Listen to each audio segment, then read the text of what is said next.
A sin bin, a send-off, and how could we not mention the return of Sonny Bill Williams? Let's take a look at what's on today's show. Following a 6-year hiatus, SBW was back in the tricolours, but what's his worth to our game? Penrith and Parramatta prepare for a battle of the West. Eels legend Peter Sterling joins us to discuss the square-off. The Dragons' hunt for a head coach continues, but are they any closer to getting their man? While a send-off to Chad Townsend has the room divided.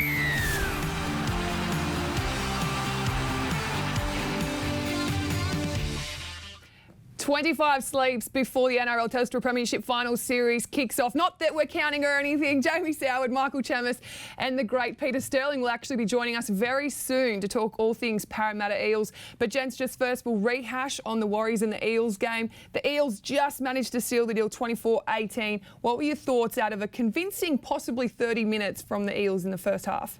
Yeah, it didn't move the needle for me, that performance against the Warriors. I know the Warriors are a good side in form at the moment and trying really hard, but I think Brad Arthur would be concerned with some of the tries that are leaked, and they're going to need to be better because you're comparing them not to the Warriors, you're comparing them to how the Roosters and Canberra game was on Saturday night, how Penrith have been playing and how the Melbourne Storm dismantled the Rabbitohs, who are the form team of the competition. So it didn't move the needle for me.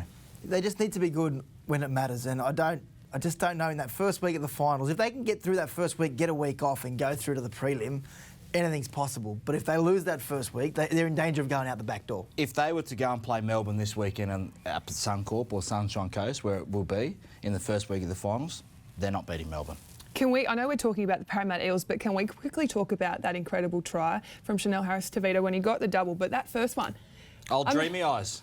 Oh my gosh. I love Chanel Harris-Tavita, and I'm so glad to see him playing first grade. I think that's a huge step into why they've been so good. Cody Nikorima looks like he's been freed up a little bit, and Chanel Harris-Tavita's been fantastic. Well, Todd Payten, I know that congratulations to Todd Payten taking that Cowboys gig, but he did say that Chanel Harris-Tavita is the future of the Warriors, and when he's playing like that and off the back of Roger Tuivasa-Sheck, it's fantastic to see that he's not holding all the responsibility, because all the responsibility was always on Roger. It's nice to see the team building around. Yeah, that's exactly right. And for so long they've relied on Blake Green to put them into corners and be that experience out there. But now these two young guys in Nikorima, who's an experienced first grader, and now Chanel Harris-Tavita have to step up to provide Roger Tuivasa-Sheck with opportunity. So I think it was fantastic. Absolutely. And we did see the controversial sin bin that saw Jazz Tavanga sent for 10. I'll get your reaction next, gents, but firstly, Graham Annesley did give us his response. Here's what he had to say. The rules interpretations make it very clear that striking is a reason why you can be sent to the sin bin. So there's no question that being sent to the sin bin was an option for the match officials. Do I think that incident was serious enough to go to the sin bin? I think probably not. I think it's only fair that everyone accepts their share of the responsibility. And the players have a responsibility. If they want to win games, they want to put themselves in contention, then they also have a responsibility not to place the officials in a position where they force them to make decisions that might negatively affect them. The best way that we could have avoided this is that Jazz doesn't do what he did. Then no one's talking about it. Unfortunately, that wasn't the case, and everybody's talking about it, and we've even seen a few players react to talk about how soft our game is turning. Jamie? Yeah, agree. And the frustrating for me thing out of that was that Graham Annesley disagrees with the decision of the referee. So where's the lack of communication, the understanding that there? I think it was very, very soft in a game that's heated. These two guys were going at it. You know, what's a little bit of drama and theatre is what we love in our game. And that match-up yesterday was fantastic. Yeah, a penalty, but play on, because the next hit-up from Nathan Brown would have been Jazz Tavanga coming for him. So soft in my opinion. Yeah, I agree. I don't think that's a sin binning any day of the week, to be honest with you. And Graham's got it right there. But in big moments, players can't... Look, in that situation, the way Nathan Brown reacted, it could have been completely different for the Eels. In a big game, Nathan Brown, I know they got the right end of it there, but Nathan Brown, he's got a reputation for reacting. He can't afford to do that, because sometimes it's not a penalty and might not be deemed worthy of a penalty, and he could cost the Eels dearly, especially in the pressure cooker games at the end of the season. So I agree, it's a penalty, move on. But my frustration with it is, in a grand final, that could cost the team 2 points. Yeah, that's fine. It could cost the team 12 points in a grand final where you're down to 12 players just because of that. that in a grand final, that's getting let go. We're all in a grand set, sure. In Origin. In Origin. Not even a penalty. You can't have... and then all we hear all year is, we ref the same during the year as we do in the finals. Well, no, you don't, because it'd be different. So, I just think we're robbed of a bit more of emotion in that game. I thought it was soft. Yeah, okay, fair enough. And you talk about Nathan Brown. We'll get to more of the Parramatta Eels now. And one man who's on the line who can talk all thing Parramatta Eels is the legend himself, Peter Sterling. Thanks for coming on Inside the NRL. No worries. Good afternoon, guys. Thanks for having me. Now, Sterlo, I heard you mentioned in your game review that this was the most important win for the Parramatta Eels. Are you convinced that they really are the real deal in 2020? No, I'm not convinced, but they're well placed. And at the beginning of the season, if you'd have said to Parramatta and the supporters that they'll finish in the top 4, you'd have taken that every day of the week. And I think that the win over the weekend, putting them 4 clear of the Canberra Raiders, it hasn't ensured that, but it's a giant step towards finishing that top 4. And I am one of those people who believe you have to finish top 4, as history has shown, to win the competition. I saw some positives out of this game for Parramatta, especially after the fairly insipid performance against South Sydney the week earlier, and the fact that there was so much riding on this game. Stello, what would convince you that Parramatta are the real deal? You said you're not quite convinced yet. A few weeks ago, Gus said on 100% footy that they just didn't have it under the shirt, that they were soft. Do you tend to agree that it's not so much what they have in roster, but what they have upstairs that's going to determine whether they can win the comp this year? Yeah, I wouldn't call them soft. I think that they play with a lot of effort, and they're a very, very physical team. So, they're far from soft. But if you have a look through matches this year, when they really needed to pull on the kind of resilience that is needed in that final month, they have been found wanting. You remember back to the Roosters game where they played some great football to get in front. As soon as they got in front, they got overrun in that final 20 minutes. They led the Canberra Raiders with 5 minutes to go and conceded 12 late points. And, even the Canterbury game, they led 18-0. The Bulldogs got back to 18-16 and only hung on to win that game. So when they're in the ascendancy, they've got to really make sure that they make that count and don't allow the opposition back in. I thought the positives out of the weekend, guys, were there was a much better understanding of what was needed defensively. I've had a real problem with Parramatta players racing out of the line to try and solve the problem on their own and invariably stopping the football, and that's a cardinal sin. But I thought on the weekend we saw more going up, holding, sliding when needed, and actually using the sideline as an extra defender, and that was much better. Look, Mitchell Moses went to the line much more, and that was something that Mitch had to do, and to try and stamp his authority on the game, and I thought he did that quite well. And I thought we got a little bit more out of Reid Marnie out of dummy half. In fact, if you have a look at the first 2 tries that Parramatta scored, he was key in both of them. The first one with Mike Acevo engaging the markers, and then for the Jay Field try, going out of dummy half and putting Clint Gutherson through. So I thought there were some real improvements from the week before, but there are still improvements needed. Sterlo, their attack's been under the microscope since Mitchell Moses has come back from injury. This week they will be tested from the Penrith Panthers. How much are you looking forward to that clash between Nathan Cleary and Mitchell Moses? I'm looking forward to clashes all across the park, Sowie. I think a big one too will be Wonga Blake and Stephen Crichton. If you look back to the first meeting this year, it was Wonga Blake who stood up Stephen Crichton on 2 occasions, and in that 10-minute period, there were the 3 tries for Parramatta to win that game. But certainly the halfbacks will play a major role here. I don't think we've seen a better number 7 consistently in 2020 than Nathan Cleary. Plays at great tempo, and that's, for a halfback, that's the balance that you're trying to find. Playing fast when you need to play fast, slowing the game down when you want that to happen as well. Throw in a great kicking game and a real body presence about him. Like I love halfbacks who have great body language because that's infectious through the team. So, the number 7 battle will be fantastic, but I think there's some great battles all across the park. Sterlo, just one man that we were talking about briefly before you came on was Nathan Brown, and he seems to be absolutely terrorising his opposition. What do you make of his form this year? He's been fantastic. When the service needed, it's invariably been known to put his hand up, and he plays body. I love the fact that we probably haven't seen enough in recent weeks, but he's got his side step and us in him. And when you put those together, that can be a really dangerous proposition because he brings the ball back at such speed. If players can follow him up on the inside and outside, there's actually opportunities around him. So I think Nathan Brown has been a real success story, and I think it's coaching from Brad Arthur. If you remember Nathan, he was pretty much off the back fence with no subtlety whatsoever. He's really since then, and he's been a leading light for the club this season. Still, I've heard today that Reid Marnie may not be as bad as first feared.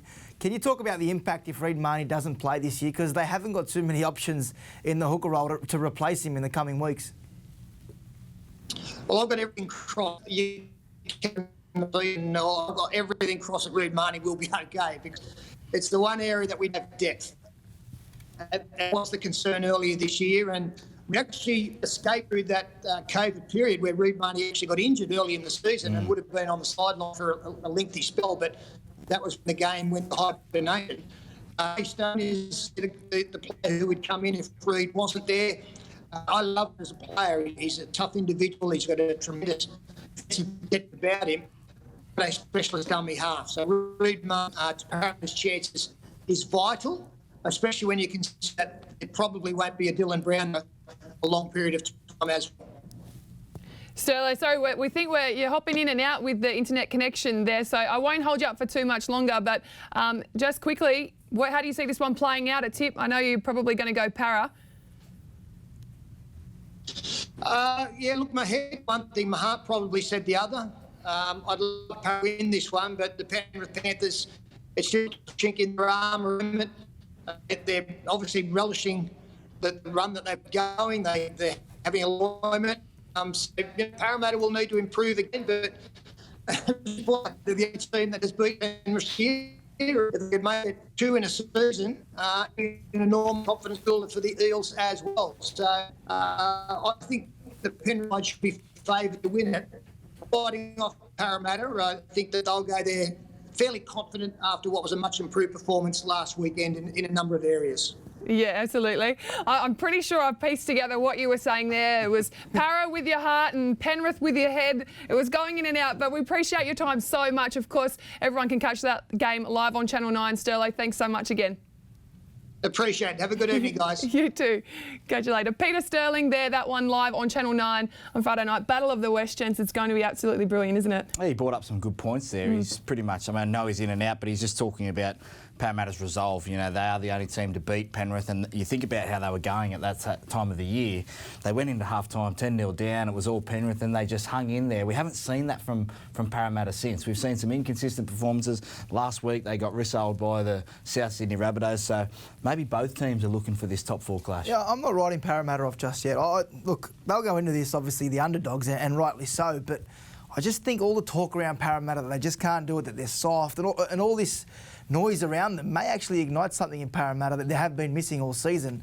If they don't put in a performance this weekend against Penrith, write them off. They're gone. I'll tell you the one thing early to look for in this game. If the Edges come up with a mistake or a blunder, and Cleary and Jerome Luai are able to expose them early, the Edges, it's going to be a long night for Parramatta. You're pointing to your paper with all your notes on it, and I don't know if we can quickly show a close-up of that, but it's Jamie's signature all over his piece of paper for all of his notes. I love that. We'll get to some more NRL news, and Michael, St George Illawarra Dragons, what's the update there? Are they going to close in on a head coach within 24 hours? It doesn't look that way, Katie. You never know. But the Dragons obviously had 3 people on the shortlist they interviewed last week. They interviewed Dean Young, they interviewed Anthony Griffin, and they interviewed Dave Fern. And now there's a board meeting going on as we speak with the Dragons, and they decide whether or not to appoint a coach. They need a unanimous decision to appoint the coach, to appoint Paul McGregor's successor. All indications are that they're not quite there yet. Not everyone on the board is convinced in one person, whether that's Anthony Griffin or Dean Young.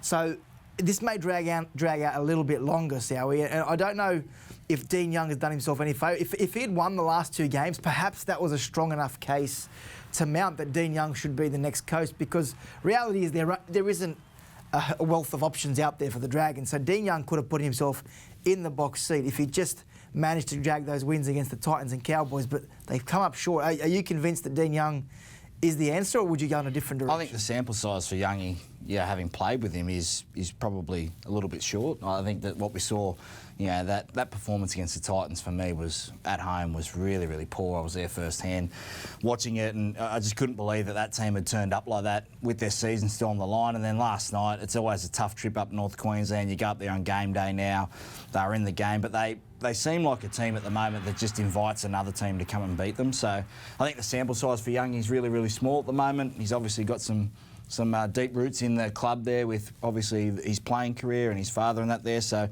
I think it would be out of him and Anthony Griffin. But you're close to Anthony Griffin. You obviously work with him, a colleague on 2GB. What convinces Anthony that he's the right man for the Dragons? Because no doubt you would have had some conversations with him. Yeah, look, I think Anthony's going to make sure that they're super fit. He's going to come in and make sure they're super fit, and he's not too big to make the big decision. When he moved me on from Penrith, it was a decision so that Nathan Cleary could blossom into the player that he was now. So he's not afraid to make the tough decisions. If he's got an underperforming player in the squad, he drops them and makes sure that there's people coming through. So all those youngsters that you've got out at Penrith now, he and Gus are a big part of bringing those guys through. Stephen Crichton doesn't just jump up from nowhere and start playing footy. He's been in the system. Anthony Griffin was blossoming those guys to be able to come through. Jerome Luai was there when I was there, debuting in Canterbury Cup, New South Wales. So I think he would bring the youngsters through at the Dragons, as Dean Young may do as well. But I'd say it'd be out of those two. Gents, I'm more intrigued as to why they can't come to an agreement on who they want to be coach. That's the big thing, because the Dragons right now, I don't think they're a championship team, but they're definitely a finals team. And they need to make a decision as a board. The longer this goes, you miss out on key signings and maybe some astute signings with their budget as well, because they've got some money there with no Tyson Frizzell next year. They need to make some tough decisions. The longer this goes, you may miss out on a couple of those gems, which takes your team from a top 6 team to a top 4 team and starting to compete for a championship. So I hope they get a decision soon. Yeah, absolutely. Moving on to a few more of the headlines. And Michael, you had in the Sydney Morning Herald today news out of West Tigers. There's potentially an extension for Michael Maguire. But first, there was the big headlines about Russell Packer and Josh Reynolds leaving the game at halftime. They basically just missed the epic comeback against Manly. But what can you tell us about that? Yeah, the club spoke to Josh and Russell over last night and again today. Look, the players are disappointed, and they know they've let the team down. They know they've done the wrong thing, and there's no way of shortcutting what they did. What they did was wrong, and they know that. Now, how big it is and how disappointing it is, I don't know if it reflects more at the moment of the discontent and the murmurs amongst the playing ranks towards the things that are happening at the club. It's uncharacteristic, at least for Josh Reynolds, who's someone that it leads culture at that club, and I know he's had a rough trot over the last 2 or 3 years, but this is definitely out of character. So look, they didn't have to be there, they didn't have to stay. Obviously not a good look to leave, but this isn't the first time a Tigers player hasn't turned up to a game when they're not playing all season. They don't have to be there. Perhaps that needs to be looked at from a club level, that everyone who's not playing needs to be there to support their teammates. Have you got something to say? Oh, personal decision. Yeah, they made the wrong decision to leave at half-time. They would have, inside the playing group is probably where you heard it the most, but a non-story for me. Get on with it. The Tigers are going to miss the 8 this year. That's the more concerning story for the West Tigers. Is it a non-story? It's a story, see how we given the talk around Michael Maguire and the dressing room and the relationship with players. It reflects poorly given all the talk at the moment. It just adds to the narrative. Yeah, but it's obviously covering up that they're missing the 8. That's the big issue for me. You've got to be able, if the culture's strong within that, then Michael Maguire deals with that personally. But the culture is not strong there at the moment of the West Tigers. We saw what happened last week. They mishandled the Benji Marshall situation, but the player leaks and all that kind of stuff. There's not a strong culture there at the moment. And this just shows it altogether that if they feel like they've let the players, I don't think it's a huge story for me. I would have stayed. I know that a lot of players would have stayed, but if they didn't have to be there, would it have been a story if they didn't go at all? Would we have known? No, it wouldn't have been. Right. Yes, but it's the fact that they left half-time. If you're going to go and support your team, I could be wrong, but do you know NRL players who leave, who are not selected in the team, who go and watch their team, who leave at half-time? Is it a common thing? When I got dropped, I didn't go to a couple of games. At all? But did you ever go and watch half a game and leave? No, but what you're saying, that going is worse than not going? I think going for half the time is worse than not going at all, but that, I guess, it's my opinion is irrelevant. I think bigger questions to answer to the playing group rather than everyone else. I'm not making excuses for Josh Reynolds because, as I said, what he did was wrong and he should have stayed there. But Josh Reynolds, You saw Michael Maguire's press conference a few weeks ago, and he said we're going to start looking at the future. Now, Benji is now no longer part of those plans, and the obvious thing there is to blood Josh Reynolds, because he's sticking around for another year. Not blood Josh, he's obviously old enough, but it's to play Josh Reynolds and get that combination working for next year. Now, Benji's not playing next year, so the club cannot disrespect Benji and drop him for the last 4 weeks. So Josh Reynolds, again, has been left out of the team, because at the end of the day, the club is just trying to make sure Benji Marshall is sent off the way he deserves. It would be tough on Josh Reynolds sitting there, knowing that he's probably going to have to wait 3 or 4, till next year to get another crack. Yeah, it's a tough situation for sure. Okay, there's also talk about the extension of West Tigers coach Michael Maguire. Is that going to be news within the week, the days? No, look, it's something that'll happen probably in the off-season, but the club want to back Michael Maguire and want him to know that he's part of their plans. Now, does that mean he doesn't have to evolve and change and try and tinker the way he coaches? Of course he's going to have to, because things aren't working there at the moment. But in terms of this player noise around losing the dressing rooms and potentially moving on a coach, it won't happen at the West Tigers. They believe Michael Maguire is the right man for the job, regardless of all the noise that's coming from inside the dressing room, outside the dressing room, in the media. So in the off-season, they'll give him that extra year. He'll be there to at least the end of 2022. Now, I understand the decision in principle. It's probably the right decision. If you're going to stick with him, then show the players, show the fans that he's our man. I just think Michael Maguire needs to spend the off-season, look in the mirror and think, how can I improve to make sure I get the best out of these blokes? Because at the moment, he's not getting the best out of them. And both sides need to do it. The players need to do it as well. And I think there'll have to be a kumbaya moment where they come together and get on the same page, because another year, miss the finals. They're going to have to invest in Luke Brooks next year and build a game plan around Luke Brooks to make him successful. And if they can do that, then that squad will be able to be successful. But at the moment, it's divided, and you can see that. I know they won on the weekend, but for 75 minutes, it looked like it was going to be another disappointing loss. And I judged the whole season, Katie. I think that if you miss the 8, that is a failed season. And 15 teams don't win the comp every year, but it always seems like the West Tigers take 2 steps forward and 4 steps back. Absolutely. Okay, interesting point. Time to move on to sweet or sour. What have you got this week, Jamie? Yeah, look, it was a bit of sweet and sour in the Rabbitohs v Storm game the other night. Justin Olam's been in fantastic form, so that's the sweet part of it. But the sour part is he actually copped a stray knee in the first half here from Bailey Sirinen, and that made me cringe at home, Katie, because he's been so good on that left-hand side. And Chamis, you see those incidents in the game, and that was the soured part of the sweet and soured. I just wanted to have a little bit of fun, because I think he's been fantastic. He's been a real improver on that left edge for the Melbourne Storm, he and Pappenhausen's combination. But when you see instances like that, it does make you a little bit soured inside. Doesn't make females very sour. Sometimes we find it hard to feel sorry for you. I fold it over in half. It doesn't make females very sour. That's not nice about the bloke. Oh dear. But Justin Olam, you're right. He has been fantastic for Storm. All right, moving on. It is now time for this week's Casualty Ward, brought to you by Go Healthy Vitamins. Parramatta eel Reid Marnie has suffered an AC joint injury with no time frame on his return. The hooker left the field in the second half, and coach Brad Arthur said post-match the 22-year-old couldn't pass left to right. More disappointing news for Kieran Foran. The Bulldogs 5'8" was forced from the field with what was reportedly a torn pec. Now, the club is waiting for scans to return and will confirm the extent of the injury, hopefully within 24 hours. While fellow teammate Dylan Napa is unlikely to play again in 2020, the forward has done a grade 2 tear of his medial ligament in his left knee. Relief for the Raiders, Josh Papali has been cleared of any serious damage to his shoulder. It'll be monitored this week to see if he can line up against the Dragons on Saturday. Newcastle could rest Kalen Ponga this week. The fullback copped a broken nose and looked worse for wear following their win over Cronulla. Coach Adam O'Brien said he'll make the decision on Tuesday whether Ponga misses a game or just tinkers with his training load. To other injuries in round 17, the Seagulls confirmed George Tafua is out for the remainder of the season with a calf injury, while Titans Brian Kelly and Jamin Jolliffe were both sent for scans on their ankle today. To a look at NRL players who are set for a return in round 18, and Brisbane could be boosted by the return of their skipper Alex Glenn, who is coming back from a knee injury, while a trio of Knights are back into the selection fold just in time for their clash against the reigning premiers. The Roosters could also welcome back 2 of their own, Jake Friend and Mitchell Orbison. That's this week's Casualty Ward, brought to you by Go Healthy Vitamins. It's now time for Hit or Miss. All right, and we're rolling things around the other way. I want you to watch a video before I hit you with the first question. It's been a rough few days. I never went out there to intentionally shoulder charge.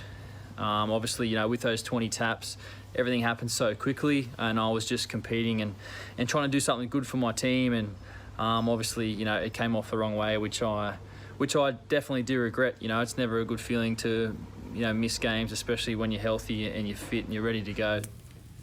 Was it worth it? I think it was worth it. Gave you some context.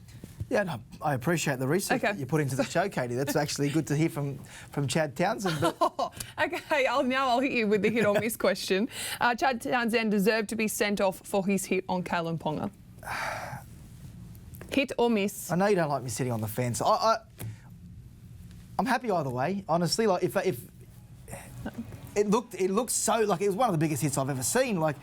And the fact that Chad Townsend was airborne as well, they were both airborne. It just, I get it. In the current rules, that's a send-off. I think so, but I would watch that over and over again. It's good to see. It's good. Yeah. Is that right? You know what I mean? Like it's physical. Miss. Really overreaction from the referee. And to send someone off, you need to be clear-cut in your own mind, if you're the referee on the ground, that you are 100% going to send that person off. Don't confer with the bunker. Don't let it mix up. You make the decision right there, because what we're seeing there, we see it in slow motion and we see the nose stuff fly out. And, yeah, I disagree that I think it was a shoulder charge, penalty, 10 minutes in the bin. 10 minutes in the bin. That's overreaction with the suspension. I think one game would have been enough. You think back to earlier in the year, Nathan Brown actually shoulder charged Dallin Watini-Zelezniak. He got 10 minutes in the bin. Didn't get sent off at all. Like, what's the difference? What's the difference there? That's a front rower on a winger. What's the difference between that and Chad's? Yeah. Only because we slowed it down and because it was Kalen Ponga, and he plays the game so tough, Kalen. He's copped a lot of head knocks this year and stuff like that. But I just think overreaction from the referee and overreaction. Look, if you watch it at full pace, you get 1.5 seconds to make a decision there with those quick 20 taps. Yeah, I'm not. It looked worse because Kalen stopped because of the referee. Yeah, that's exactly right. Yeah. But is it any worse than what we just saw with Dallin? No. Right. If Kalen was running full tilt, there wouldn't have been the contact that was made then. It wouldn't have. But Kalen's seen the referee out of the corner of his eye, and I've spoken to Chad about this. I rang him this morning. I wanted an explanation as to what he was thinking. Kalen's seen the referee out of the corner of his eye, put his hands up and stop it. Chad's already made the decision to come up and try and put a big hit on. Yes, he got it wrong, but I think overreaction. It's tough, isn't it? And it's first game back after his hamstring injury. Another 3 out now. But moving on, Sonny Bill showed he will have an impact come finals time. Hit or miss? Hit. Yeah. I saw some touches from Sonny Bill the other night to show that he's going to be a real, X factor in this final series. You think about coming back in. I know people said, he was blowing and, the first stint and blah, blah, blah. But I look forward to he and Tedesco combining through the middle with offloads, and he has a touch a little bit later where he puts Sosiwa Takiaho through a hole through the middle, and that's what they've missed with Victor Radley being out, Chemis. They have missed a link guy there to be able to move the middle around a little bit, especially with no Jake Friend. I think he's going to be a huge plus for the Roosters. Yeah, I agree. It's a hit for me. If he'd started back in the NRL a week out from the finals, I'd say maybe a waste of time. But you're giving the guy a month to get ready. He'll be in good nick come finals time, and that's all he's there for. He's in great nick now. Yes, but he was blowing. Goodness. He couldn't add too much to that Roosters team. Right. Yeah, but that's what I'm saying. In 4 weeks' time, but he's not here to play 50, 60 minutes. No. If he comes on in that second half with a 20-minute cameo, and the audacity of the bloke to throw an offload with his first touch of the game, he's going to cause some trouble through the middle of the field if he plays in the middle. So it's a big hit from me. Awesome. I think it's a big hit for a lot of people. All right, Raiders must make Papali a Raider for life. Just for some context, it's been reported that he's homesick and potentially wants to move to a club in Queensland. We only heard Ricky Stewart a week ago saying that they wanted to re-sign the Raider for life. He's a favourite son.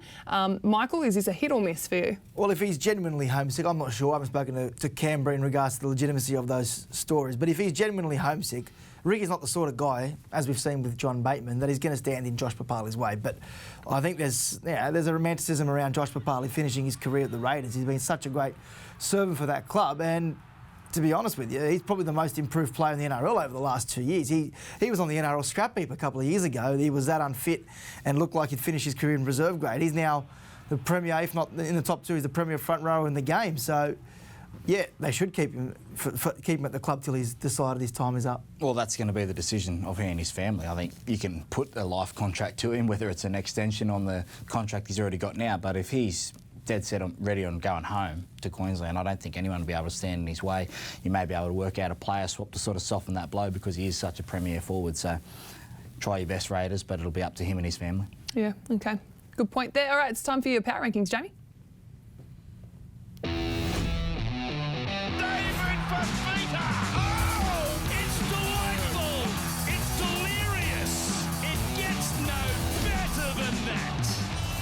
This week's NRL Power Rankings see the Melbourne Storm, after an impressive win on Friday night against the Rabbitohs, stay in the number 2 spot. I think they're a little bit off the pace at the moment, but they're in third gear. They're still priming themselves for a tilt at this premiership. Yeah, they look good, the Storm. And I'll tell you what, Sal, I'm not sure if you agree, but that little period where a few of their players had time off for injury, I think that's a blessing in disguise for the Melbourne Storm. They've come back rejuvenised, refreshed, and they'll make a real play at this premiership in the later weeks. Well, that's what I mean. They're a little bit off the pace to start the other night. Then they get an opportunity and they tear down that left-hand side. Pappenhausen's been fantastic, but Cameron Munster, for me, he's been quiet, still doing his job. That's a real problem for the competition in a month or so time. The Cronulla Sharks had an important game on the weekend against the Newcastle Knights, but failed to turn up. Disappointing performance, and that just sums up the Sharks' season.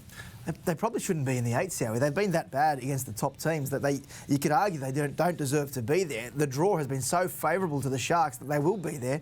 But the Warriors are a far better football team than what the Sharks are, and they're 4 points outside the 8. So they're very lucky at the moment, the Sharks. John Morris under a little bit of pressure as well, because the side hasn't been able to perform back-to-back weeks and get those performances up. And without Johnson over the last 3 weeks, they've really struggled, the Sharks. They had to find their form and find it quick. The West Tigers had a memorable win at Brookvale over the weekend, but for me, a wasted opportunity this year in 2020. David Nofaluma, Dewey as well have been fantastic, but when you talk about the inconsistencies of this side, it's a good enough side to be in the 8, but they just can't do it week to week. They can't, and they didn't do it for 80 on the weekend. Obviously, it came back in those last 10 minutes to snatch victory. I like Moses Mbye at fullback, though. I think they've probably found something there with Moses going forward, but the Tigers, you just leave your head scratching your head, just where is that all the time? If they can bottle it and produce it for 80 minutes, they'll climb up your rankings, Sowie. They'll be up there. 9th again this year for the Tigers? I don't think they'll get that high, unfortunately, for the Tigers.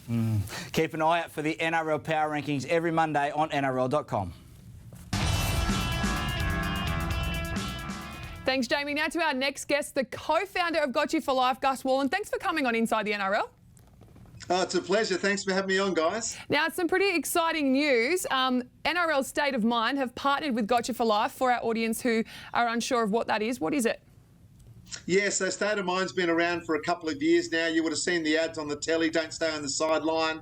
Make sure you look after your mates. And they've got a wonderful program. And we've got some wonderful programs as well at Got You for Life called Tomorrow Man and Tomorrow Woman and Accidental Counsellor. And we thought, well, let's put all the suite of products together and work together on this. It's the toughest game on the planet, and we need to get ourselves and everyone involved in the game mentally fit, just like they are physically fit. So let's combine together and get out to the NRL community and try to get everyone realising it's okay to bumble along, it's okay not to be okay, and get themselves a bit more mentally tougher and fitter. Gus, you've been in and around rugby league circles for a while now. How has the perception of this changed over the years? Because quite a few athletes have come out and spoken about that it's okay to speak out and to obviously come forward if you're struggling. Has that changed over the years? Oh, definitely. Awareness is definitely out there now, and I love the fact that the awareness is there, but it's time now to action behind the awareness. I think everyone understands we've got a massive problem, not just in the game of rugby league, but in Australia, in fact, the whole planet. The number one way to die if you're an Australian male aged between 15 and 44 is suicide.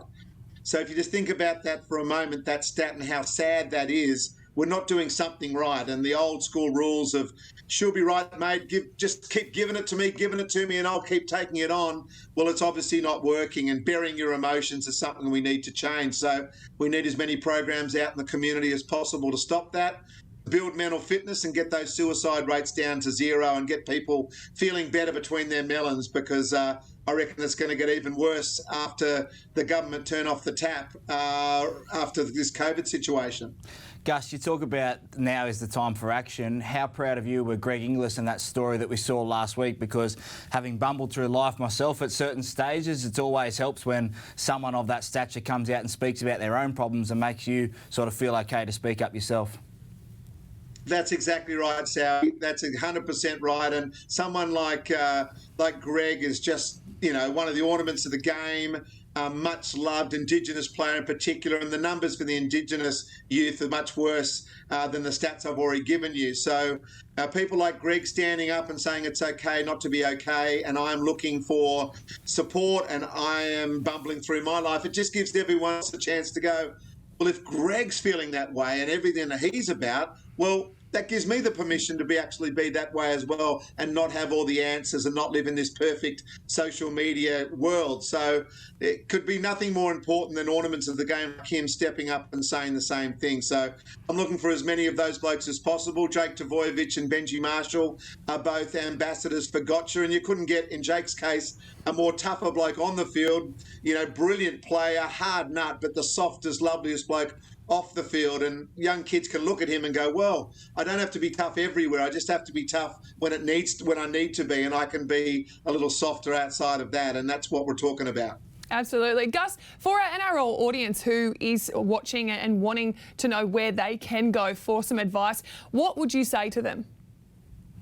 Oh, look, in terms of this type of product, obviously NRL.com is the best, and obviously gotchaforlife.org. But I always say to people, just find someone in your life who has Gotcha for Life. That's why I called the foundation Gotcha for Life. Someone who knows what's going on in your life. You're not putting on the mask. You're not putting on the armour around them. You've just got someone in your life that you don't have to BS to, and you don't have to put the mask on with, so you're totally real with them. They're not going to judge you. They'll love you no matter what. And it's talking about turning a mate to a friend, having a real relationship, getting that little bit deeper so you can ring them and let them know how they feel, because we know, especially us blokes, if we are bumbling things around in our own heads, it is trouble. You know, we're not coming up with good ideas and good plans. So let's find someone in your life that's got you for life, and have that deeper, meaningful, deeper conversation when you need it.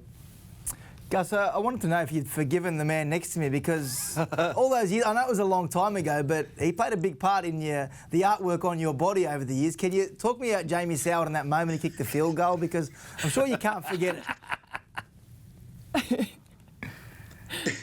Well, 2014, I was actually up on Mount Kosciuszko with MG, Mark Burrows, the Panther legend, and Sowie at the time was carving them up at the Panthers, and they played a semi against the Roosters, and we had this bet on whether or not, on a full tattoo on whether or not Penrith would win or not.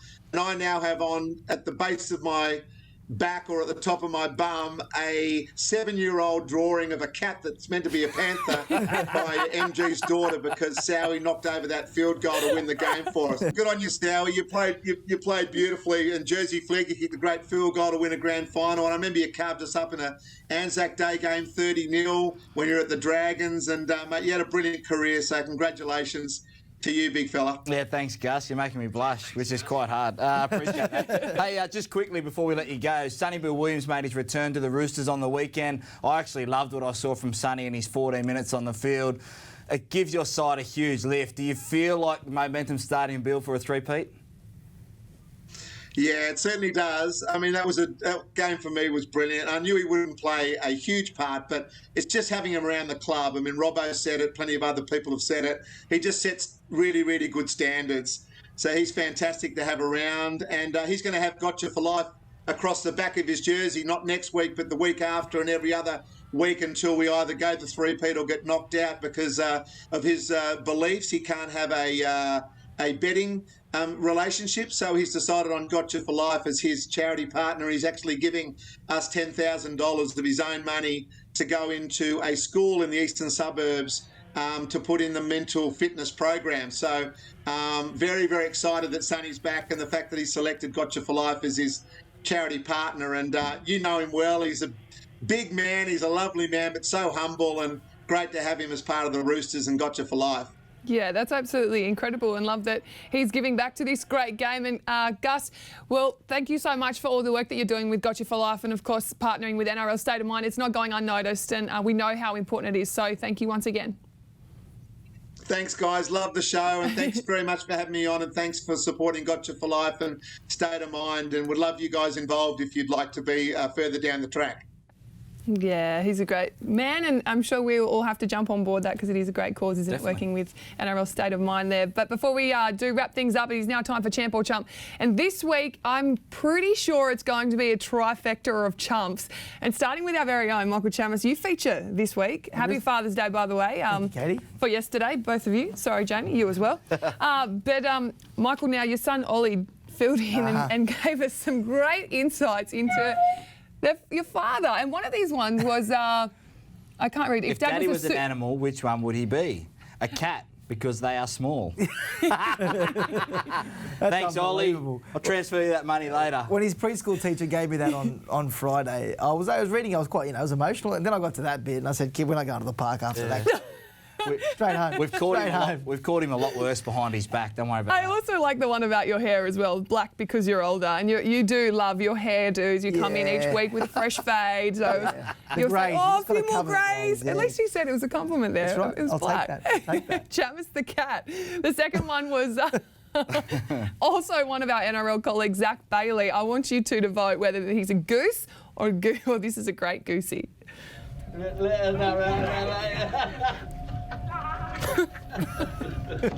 1 to 10, where do you rate that? You said it was going to be chumps. My man's a champ. I'll never bag Zach Bailey. No, he's a champion. Oh, he's going to love that. Love the goosey, and he had the right liquid. To be fair, I did think it was a great goosey, but I just feel like we need to It's chump more him. interesting than that. I love the golf attire. Look, I'm going to champ Zach. Yeah, he's a champion. We're going to champ him. Yeah, we only chump you, Katie. Unfortunately, sometimes. YTB, eh? Well, yeah, the boys. It's all about Boys keeping just the stick boys together. together. Righto. Well, You're I think right. I saved the best till last anyway. This is Josh Maguire on the weekend. So excited that the Cowboys, Valentine Holmes had obviously kicked in golden point to win the match. And this is Josh Maguire going over. He wanted to celebrate with Adam G, the referee. Getting donuts. So we even put it to Graham Annesley today just to double check because he did touch the ref, Adam G, there, and I didn't know if he was maybe going to get a week. Hey, you never We've know. seen We had to worse. put the We have question seen worse. to him, but no, he's not going to get in trouble for that. I did think that was awesome though. Yeah, it was good to see the Cowboys win. I would like to have heard the running battle throughout the game that led up to Josh Maguire going up to him and giving him didn't get a high five, but He didn't. Josh Maguire He was is one crying of the out for him. chirpiest guys on the field. It would have been fascinating to hear. Would you have liked to have seen Adam G celebrate with him? Yeah, I kind of thought it was funny either way, but it would have been nice if Yeah, I think so. COVID rules, you can't touch it. Yeah, that's true. Okay. Champ. All right, well, not tomorrow at 3:55, Zach Bailey is back for NRL teams. He might even replay that goosey if the audience is lucky enough. Brett Kamali, Robbie Farah back for all of the round 18 action there, so make sure you're on the NRL app, the website, or of course the Facebook live stream. And just a reminder, don't forget to vote for your favourite try of round 17. You can go to nrl.com, and that's all thanks to Drinkwise. Shout out quickly. Sorry. Yes, my grandma was cooked last week, so hopefully you get better. And my wife gives birth on Friday, so yeah, thanks, babe, for sacrificing your body. And I look forward to meeting our little girl Friday. She does very well. She looks fantastic, pregnant. Good luck with all that, Maddie. And Indy's going to have a sister, and I've got a shout out just for all the South Sydney Rabbitohs women's team.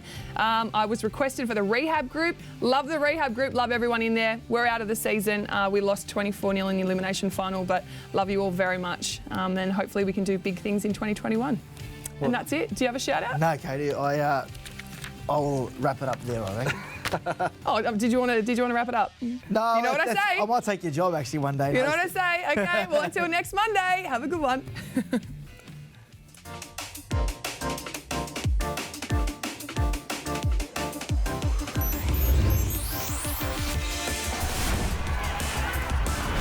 Norman. Clune for Lomax. Oh, rather lower. Got it down in time, he thinks. How's that left foot going to go here? It's fine as well. What an effort. Wow. How has he done that?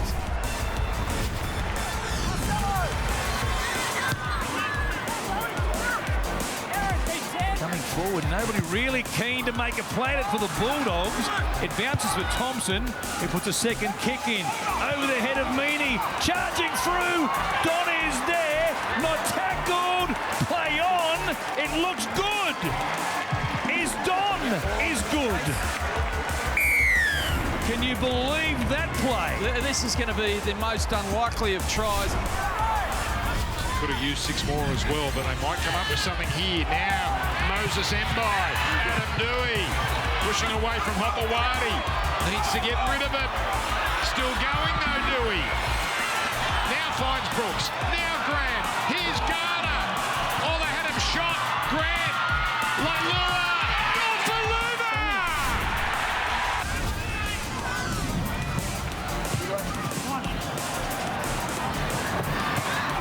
Touch back. Harris Tavita. Now to Avasa Sheck. Basketball's over the top. If they pass it again, they score there. Perham keeps it alive. Back to Harris Tavita. He goes a long, long ball that bounced. Then Harris got the pass away. Hiku with a step. He keeps it alive. Back to Cody Nicarima. Are you serious? Nicarima with a kick to the ego. The Warriors have got surely the try of the year.